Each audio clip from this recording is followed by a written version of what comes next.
माँ सरस्वती को मेरा कोटि कोटि प्रणाम और आप सभी का मेरे YouTube चैनल प्रॉम्प्टिंग टीचर पर बहुत बहुत स्वागत। मैं आज आपके लिए लेके आई हूँ प्रश्नावली 2.2 का थर्ड वाला क्वेश्चन, जो कि निम्नलिखित व्यंजनों के गुणनखंड कीजिए। गुणनखंड का अर्थ आपको जानना बहुत ही जरूरी है। मैंने इसके पिछले वाले क्वेश्चन जो था प्रश्नावली 2.2 के जो सेकेंड वाले फर्स्ट वाले 2.1 में तो मैंने पूरा उस विस्तार से बताया है कि गुणनखंड का मतलब क्या होता है। फिर भी मैं एक बार आपको वापस रिमेम्बर करा दूं, जैसे कि 6 ले लेते हैं, 8 लेते हैं। सपोज करो ये संख्या दी गई है, सपोज करो ये संख्या दी है और हमें कहा गया है कि इनके गुणनखंड करना है। तो आप कैसे करेंगे? 2 इंटू 2 इंटू, ये कुछ इस तरह हो रहा, इस तरह हो रहा। ये आया कैसे, ये आया कैसे मैं वो आपको बताऊंगी। 2 इंटू 3 और इसका जो होगा 2 इंटू 2 इंटू 2 इंटू, ये होता है। सबसे पहले आप गुणनखंड को समझ लीजिए। ये होता है गुणनखंड, ये वाला ये होता है संख्या 6 के गुणनखंड। ओके, जिसे हम इस तरह भी लिख सकते हैं 2 की घात 4, इस तरह भी हमें लिखा जाता है। और ये आया कैसे?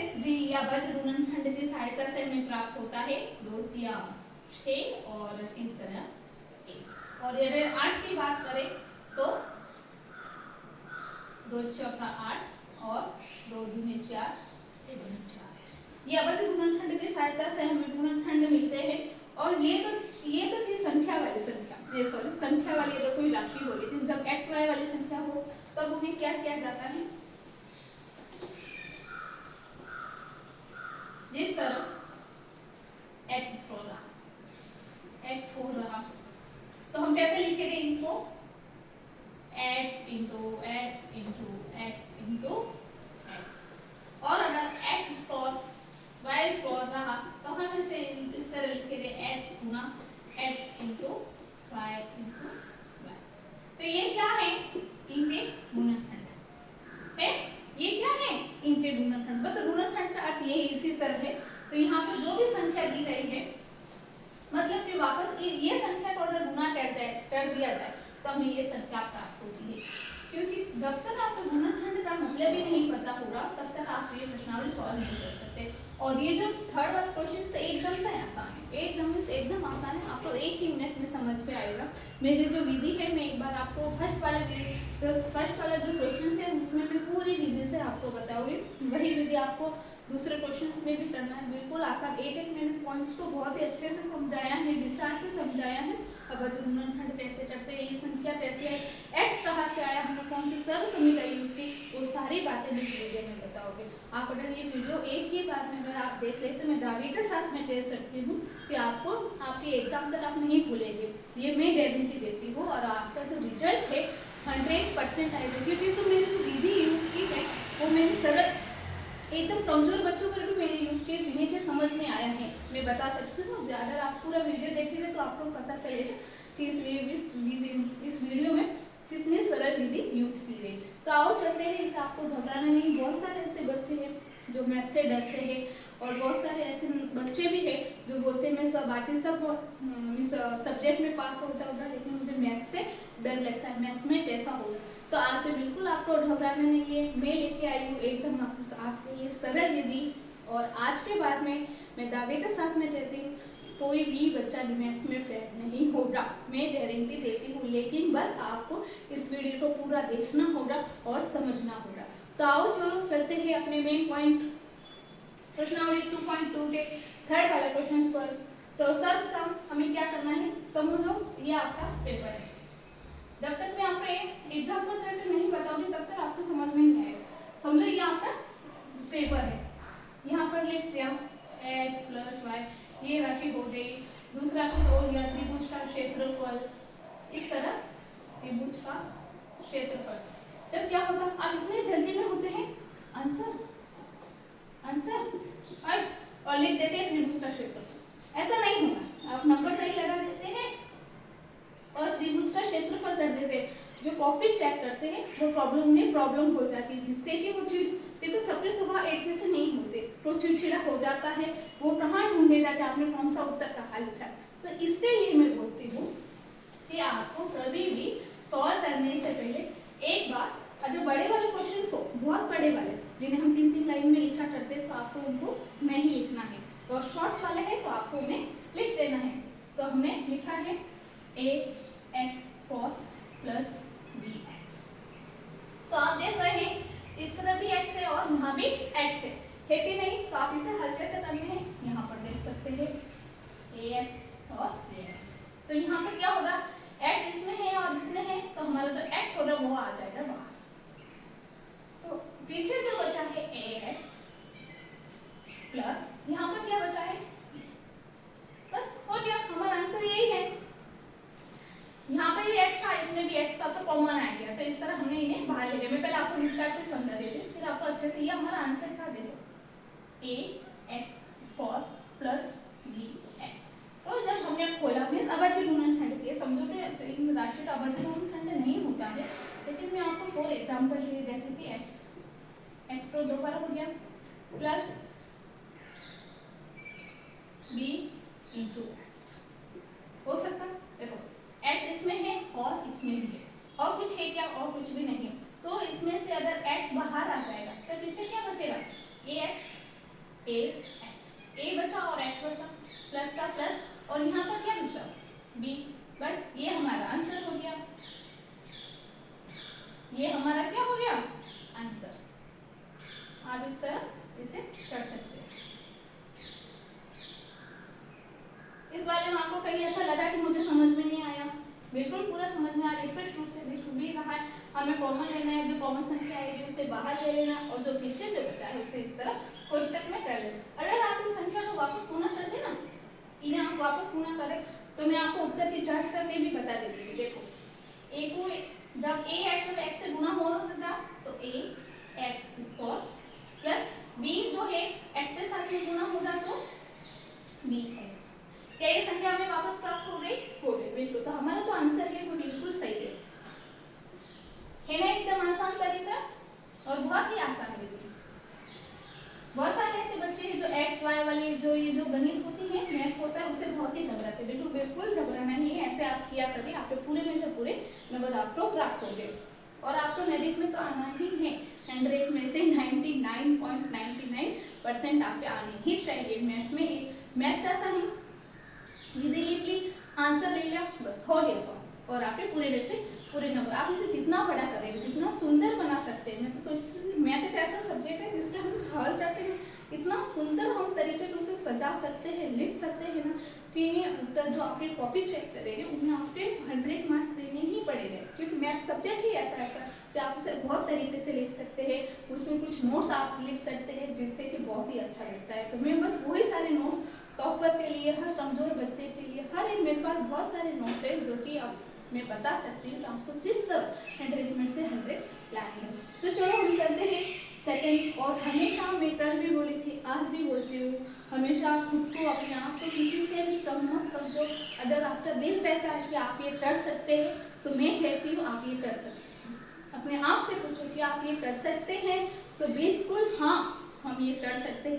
एक बार नहीं मिलेगी, 2 बार नहीं मिलेगी, ट्राई बट डोंट ट्राई, आपको सफलता जरूर मिलेगी। तो सेकंड वाला क्वेश्चन,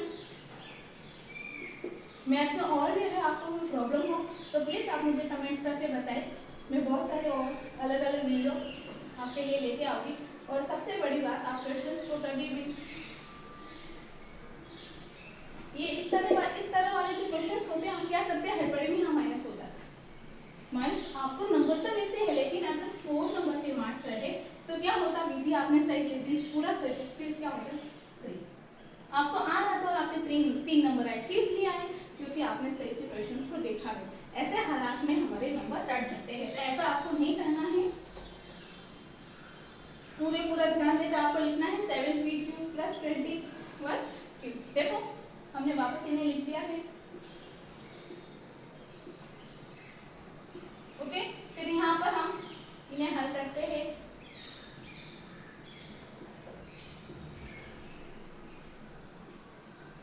हो गया, तो यहाँ पर हम अभाज्य गुणनखंड कर देते हैं।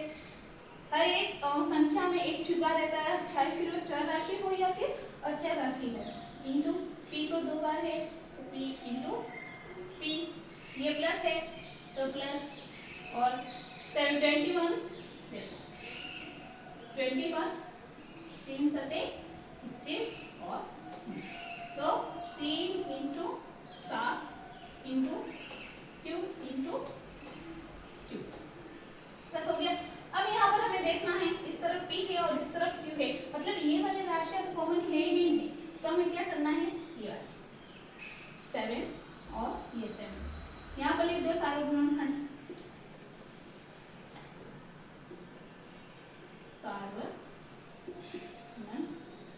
हमारा जो सारा गुणनखंड है 7, तो पीछे बचा 1 को तो नहीं लिख रहे, तो क्योंकि 7 जो है वो 1 के साथ में छुपाए, तो हमारा जो आंसर आया है वो p प्लस का प्लस, और ये इसमें क्या बचा है 3, ये p स्क्वायर बचा है, और इसमें क्या होगा 7 तो बाहर आ गया, पीछे क्या बचा है 3 q स्क्वायर, बस यहाँ आ गया, देखो ये 7 बाहर आ गया और 3 q स्क्वायर और p स्क्वायर, तो ये मतलब हमारा आंसर होगा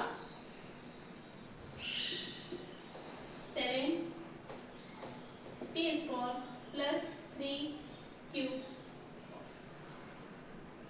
अब इस तरह से इस तरह कोष्ठक भी आप बना सकते हैं, फिर आप इस तरह करने से देखो, जब आप ये विधि देखते हैं तो आपको सीधे ये जो लाइन्स होती है आपका ध्यान खींचती है कि आंसर ये है, तो हमें आंसर मिल गया है और हमने इस तरह लिखा है, सारा गुणनखंड हमें मिल गया है। हमने यहाँ अभाज्य गुणनखंड किया था, अभाज्य गुणनखंड किया, हमने यहाँ पर 3 क्यों लिखा, 2 क्यों नहीं लिखा, क्योंकि ये जो संख्या है वो है विषम, 2 के पहाड़े में नहीं आ सकती, इसका एक रूल्स हुआ करता है, इस राशियों का अगर राउंड मतलब जोड़ दिया जाए, अगर 3 के पहाड़े में आता है तो वो संख्या 3 से पूरी पूरी भाजित होती है, ये 3 संख्या वाले रूल से।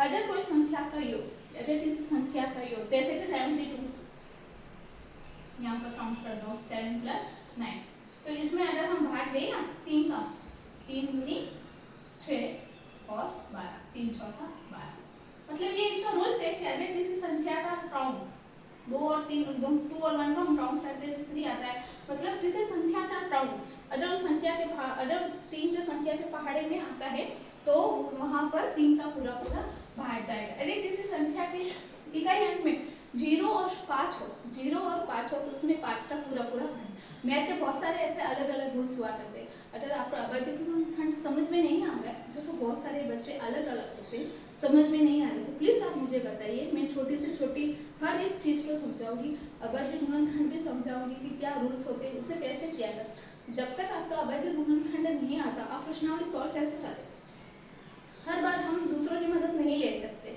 इसलिए अगर आप किसी बच्चे को समझ में नहीं आ रहा है तो प्लीज़ आप मुझे कमेंट करें। हम चलते हैं अपने तीसरे प्रश्न की तरफ।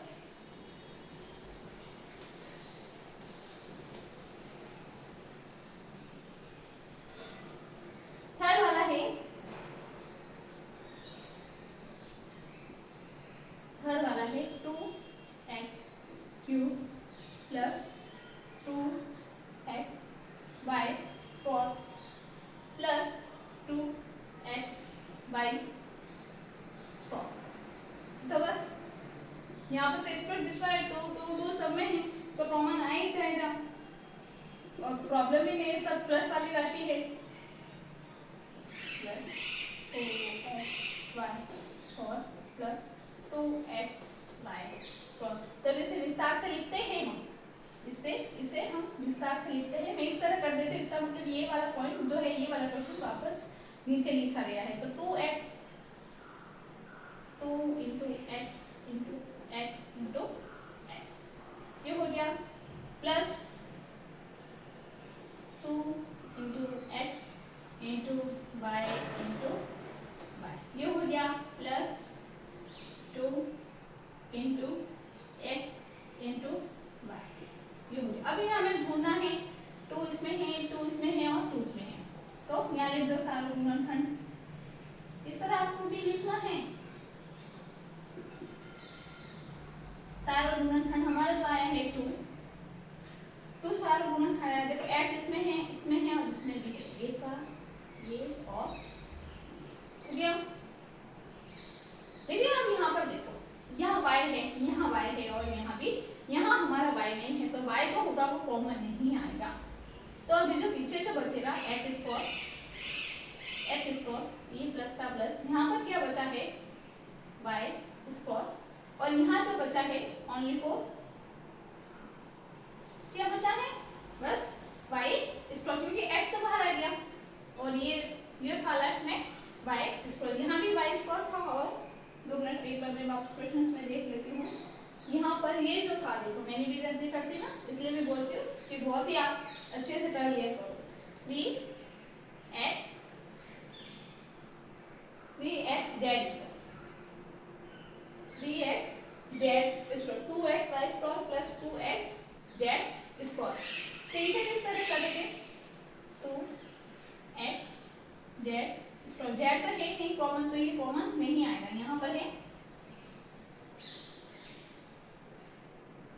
2 इंटू एक्स इंटू जेड, ये कॉमन था तो हम कॉमन बाहर आएंगे, पीछे जो बचा है वो Z square.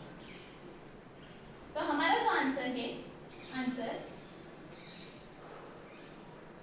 2x square plus Y square plus Z square, ये हमारा जो है वो आंसर है। आप देख चुके हैं हमने ये किस तरह किया है, कॉमन आया उसे बाहर ले लिए या फिर जो बचा उसे हमने इस तरह लिख दिया। तो हमारा थर्ड वाला क्वेश्चन भी सॉल्व हो गया है। आपको समझ में आया प्लीज आप बीच में मुझे कमेंट भी किया करके, मुझे अच्छा लगता है और मेरा जो उत्साह है और मुझे जोश आता है और मुझे खुशी होती है कि मैं और अच्छी वीडियो आपके लिए लाऊं।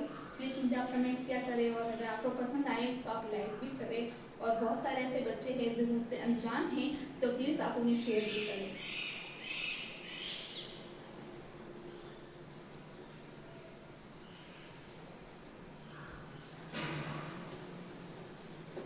अब हम चलते हैं इसी विधि के साथ में फोर्थ वाले क्वेश्चंस पर। फोर्थ वाला क्वेश्चन है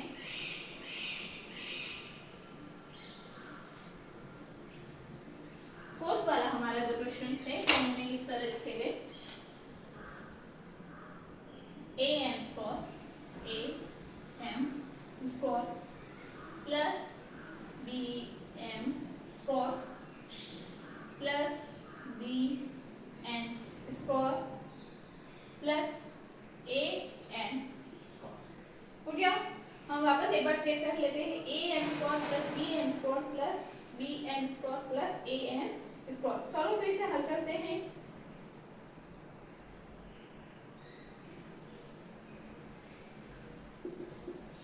इसे हम हल करते हैं तो यहाँ पर एक बार हम इन्हें वापस लिख देते a square plus bm square plus bn square plus an square.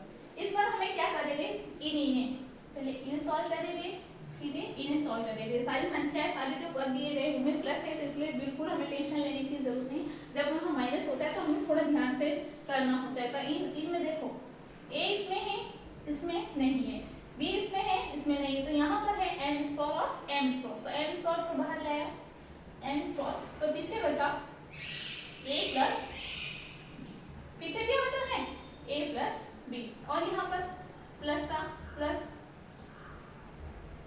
और हमें यहाँ पर देखो यहाँ पर क्या आया है n जो है n स्क्वायर दोनों में है तो ये n स्क्वायर कि कॉमन था यहाँ पे भी है और यहाँ भी है तो b प्लस a। यहाँ प्लस वाली राशि है तो आप a प्लस b भी लिखें या b प्लस a चलता है। कोई माइनस वाला हो तो हमें यहाँ से वहाँ को हम पलटी नहीं कर सकते, इन्हें हमें ध्यान से देखना पड़ता है। तो a प्लस b इसमें है b प्लस a इसमें भी है, लेकिन a प्लस b को अगर हम आगे लाए तो यहाँ पर कुछ भी प्रॉब्लम होने वाली नहीं है। तो एक हमारा जो गुणनखंड मिला है वो तो हमें मिला है a प्लस b, या इसे इस तरह भी लिख सकते हैं या n square a plus b, इस तरह भी लिख सकते हैं। और तो हमें a जो मिला है a प्लस b दोनों में है और दूसरा जो है वो n square plus n square, ये हमारा है आंसर। ये हमारा क्या है आंसर। यहाँ पर आंसर लिख दो। ये वाले जो प्रश्न और ये जो थर्ड वाले प्रश्न वो तो पिछले वाले से भी आसान आसान है क्योंकि यहाँ पर तो सर्वसमीटा भी यूज नहीं हो रही है। सर्वसमीटा तो होती तो थोड़ा सा लॉन्ग हो जाता है क्वेश्चन, लेकिन यहाँ पर तो बिल्कुल आसान है, आप 2 मिनट में ही टर्म्स कर सकते हैं। बस कॉमन संख्या को बाहर लेना है और पीछे जो बचा उसे सॉल्व करना है, तो बहुत ही आसान है। अब हम चलते हैं अपने 5 वाले question.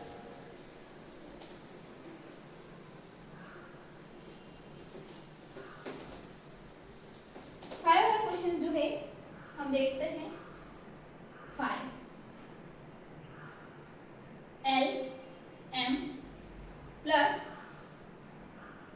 L M plus L plus N, और ये यहाँ पर वापस है M प्लस 1। आंसर हमें एक बार उसे वापस लिखना है, L M plus L plus M plus 1। मैं पहले भी बता चुकी हूँ और अब भी बताने जा रही हूँ, चर हो या अचर राशि हो, हर एक संख्या के साथ में एक वन जो होता है उस संख्या के अंदर छिपा रहता है।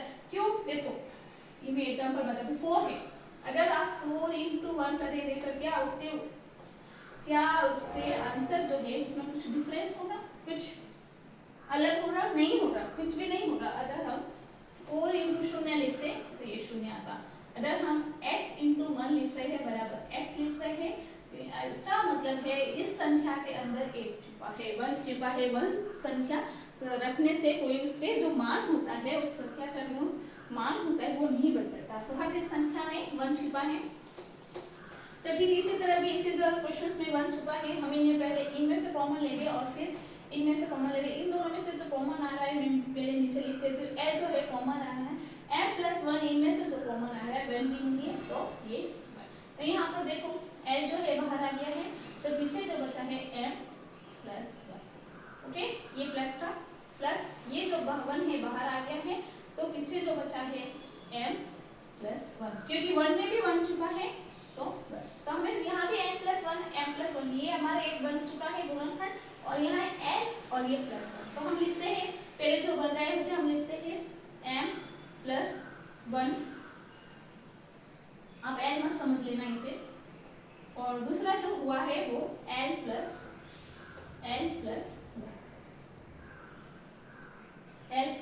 1। ओके, ये आपको समझ में आया? आंसर